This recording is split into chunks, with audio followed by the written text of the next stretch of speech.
We're here on Bull Shoals Lake and we're gonna do some finesse chatterbait fishing with the Stealth JackHammer and the new 3-inch Yamamoto Zako trailer.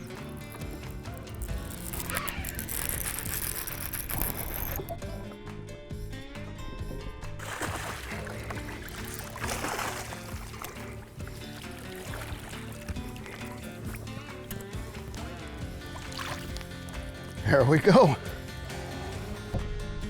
That was a nice one right there on the StealthBlade JackHammer. As you guys can see, I mean, it is dead slick calm. Really not the best time to be throwing a bladed jig or chatterbait. But with this, I mean, that's the one reason I designed this bait here was for this type scenario.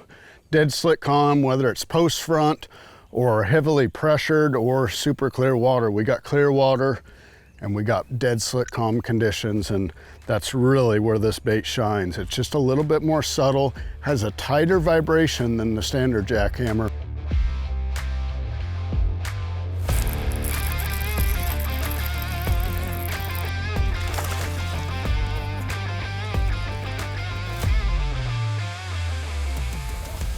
So on the retrieval on this, I really just want that bait just so that it's out of sight, so that it can bump this brush.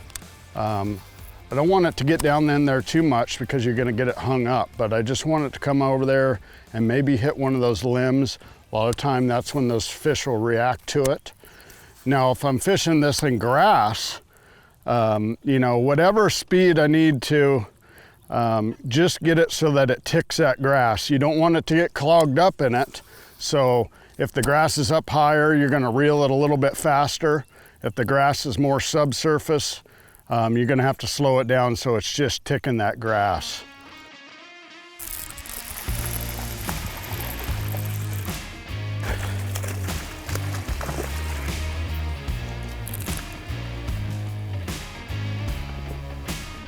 On the JackHammer StealthBlade, we call it the StealthBlade because it has a clear blade. Makes it a little bit more stealthy in certain situations like we've talked about. Still hits the head, does not make quite as much noise as a regular JackHammer or regular chatterbait.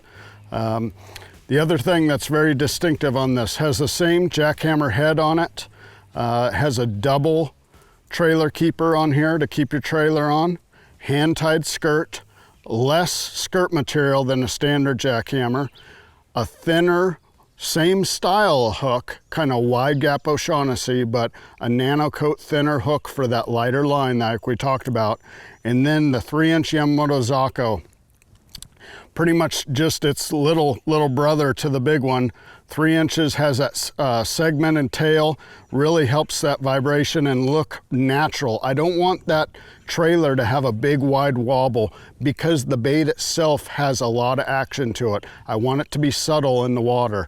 And it just fits this whole setup really, really well, and bass love it.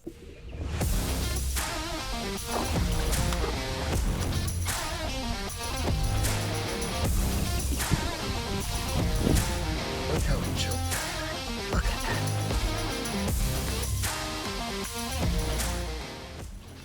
Now, when putting your trailer on this thing, the skirt comes pretty long on this StealthBlade, so what I like to do is trim the skirt right about the same length as the hook. And with the Zako, whether it's the 3-inch or the 4-inch, there's a line down the back of it. You really want to make sure that that hook comes right down the middle of the bait. So it's just like anything else. You want that trailer to be balanced on a chatterbait. It's just like a crankbait. If it's has a little bit too much trailer on one side or the other, it's not going to run right. Use that center line, get your hook right through the middle, and that bait is going to run perfect. One of the misconceptions with the StealthBlade or the Mini Max that I hear a lot is that guys say, well, it doesn't vibrate like a JackHammer. Well, it's not supposed to. It's supposed to be a little bit more finessey, whether you're throwing like a Mini Max or the StealthBlade or any finesse style chatterbait. It's intended not to have as big a thump, just for the scenarios that where this bait really shines, you know, whether it's post front, a lot of pressure. like that.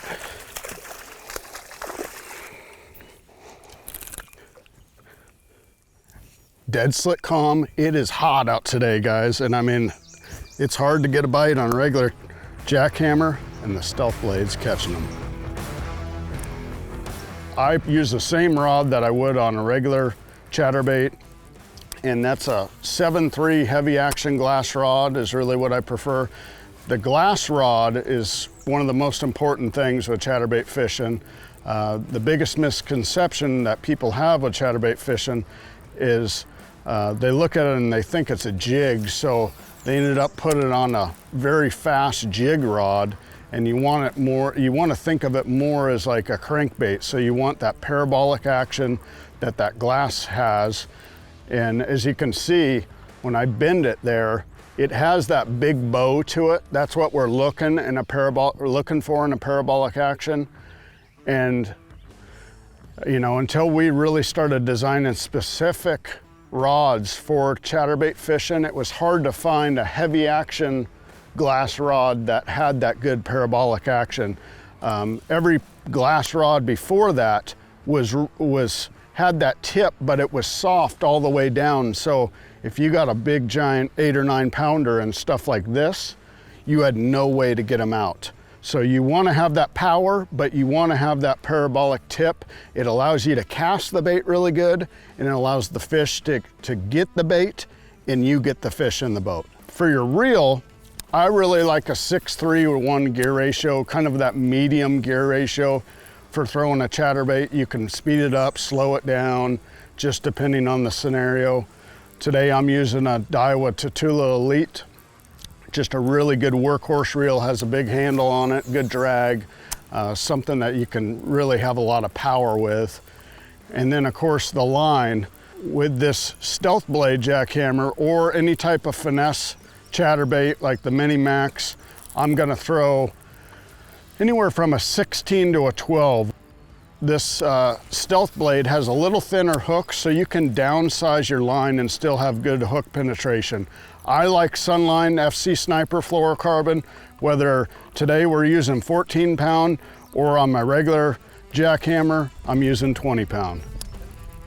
Something that's a little bit different on the StealthBlade than a regular ChatterBait. Normally with a regular ChatterBait, to kind of give it that erratic action, I'll twitch that rod tip. Well, this one's a little bit more subtle, so all I like to do is just kind of stop and start it, and that gives it that crazy kind of erratic hunting action, or almost like a deflection action. So I'll cast it up there beside like a bush like this and get it to where it's just getting past the bush, and I'll stop and start it, and a lot of time that'll trigger that strike.